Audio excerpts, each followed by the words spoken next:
ચલો તો એસએ ચેમ્પિયનશિપમાં બધા ચેમ્પિયન આપણી સામે છે. સો સૌથી પહેલાં બમ્બાનિયા હિતેશ રેન્ક 1 હે ને. આવો તમારું પ્રાઇઝ મની લઈ લો. આ 30,000 રૂપિયા એવું નાઇકીના જૂતા ખરીદવા માટે નથી. માનું આગળ વધવાની સ્કોલરશિપ તરીકે યુઝ કરીશ.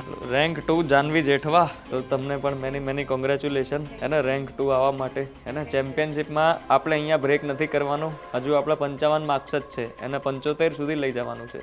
બરાબર છે, પ્રેક્ટિસ કરવાની હે ને. આવો કિરીટભાઈ, રેન્ક 3 આપણા એસએ ચેમ્પિયનશિપના.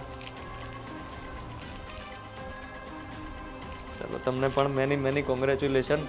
પીએસઆઈમાં તમે દોડો અને એવું દોડજો 10,000 રૂપિયા વસૂલ કરી નાખજો. બરાબર, આમાં તમે ભલે જૂતા ખરીદ લેતા સ્કેચરના કે જે છે તે, તમારા જે કંઈ પણ આ 10,000 છે પ્રાઇઝ મની છે વ્યવસ્થિત રીતને વાપરજો. બકુડી પાછળ ખર્ચા કરવા નહીં. બરાબર, આ તમારા જ છે. બરાબર.